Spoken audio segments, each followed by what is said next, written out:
Rock and roll. How are you, Hi, Eric Skye. Alexander with Vision Vision Long Long Island, and Island? also the Long Island Main Street Alliance, which is 45 downtowns that are, chambers and community groups and, on the ground. Very locally based. Anyone who comes across as high level Forget it. is the worst. Yes. It's just like you might as well just say I'm a criminal or something. It's just that bad out there. What's good about seeing the HIA do what they've done for 30 years, however long this has been, it's just great. There's a sense of going back to normal, some normalcy. There are, seeing folks at trade shows back. I think that's great. We're doing our Smart Growth Summit November 17th and 19th. We're going to do 2 days virtual and 1 day live, so we're kind of mixing it up because there's some people who want to do the virtual and some people want to do the live, so you got to accommodate both. Yeah. But it's just, we need to get regular folks back to normal. We need our regional leaders to kind of really connect better to real people. And how do we do that? Yeah, I think it's a lot of listening, not a lot of talking. Okay. A lot more listening. And the big things on people's minds are bread and butter economic issues. They're worried about inflation. They're worried, gas prices, food prices, all these energy prices, and they're worried about their jobs and their lives. And they're not into new normals. They're not into restarts.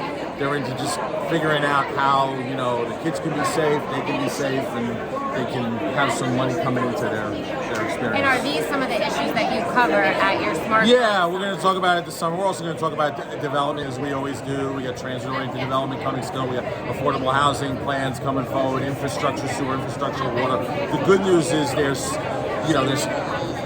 our downtowns fared well compared to other areas out of town. People came to downtowns through the pandemic for their mental health, for their physical health, to see people, to support small businesses, and really do that hyper-local thing. And I think that people kind of gathered around our main streets, and it was a sense of normalcy with that, even outdoors. So our main streets did well this summer. A lot of street fairs, a lot of activity, a lot of the businesses and restaurants did better than in the past. So we're happy with that. We're just a little worried that the trust gap, is still there radically. And I think we have to do things to address that. It's a lot of listening and a lot of working together, across party lines and all the divisions.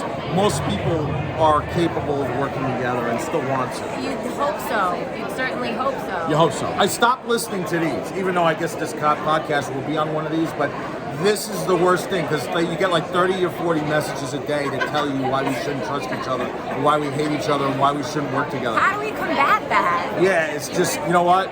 Don't believe in most of it. I mean, just keep everything with real relate. Like we're talking right now as person to person. I haven't seen you in a long time. I'm glad to reconnect with you. It's on a human level. Yes. And I think that we got to do more of that sort of thing as opposed to just, the clicks and the social media and all the extremism and all that strange stuff. Right. You gotta kind of just shed that, leave that at the door. Treat it as maybe entertainment, but not anything real. I know, so that's what it is. It's hyper-local. Hyper-local. It's Real human, people. real people. Yes. And people, combat some of the values that divide people. Narcissism, materialism, power-mad behaviors, things are one-way street people. Yeah. Like, people are like that. There's generally things, when you got someone like that in your life, right, you're generally kind of repelled, right? You're like, stay over there. So, I know in the 80s it was like greed is good. Yeah, it's not working. Like, don't do that. Like, try to be humane, maybe do some corporate philanthropy if you're a business. Maybe if you're someone of means, help a food pantry, do some service. Service is good. Right, helping others, giving back. Beautiful. Selfless. Love it. Yeah, work past your selfishness. Yes, that's right. I'm sounding like I'm in therapy, but yeah, I am. But I think lots of people are. The point is, you gotta kind of, shed the worst elements of yourself and try to show another side. I think we can all learn from that. No, it's true. Yeah. I'm learning that in therapy as well. Yeah. I just think coronavirus was the ultimate community therapy. We all went through this crazy time, and I think it's we're coming out of it. We're recovering, and it's great to see energy in the room here. We're going to have energy at our summit too, and I'm glad you're with Long Island Press doing your show and all that stuff. We got a show. We have a Long Island Main Street News that we do. We've done about 250 interviews with real people. It's Okay. nice. Okay, great. So we're excited about that. You can see that on our Facebook Live, 8 o'clock every night. Okay. We air it when Tucker Carlson is insulting half of America and CNN is insulting the other half. We interview a real live person at 8 o'clock. And so you can, as an alternative, you can listen to a real person, a civic, a chamber, a food pantry director, somebody that, local elected official who actually cares. That's great.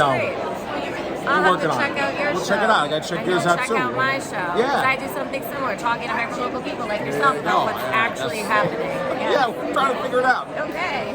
Rock and roll. Eric Alexander, great to see you. Great to be here. Thanks for being here. Very cool. Thanks, Skye. Talk soon.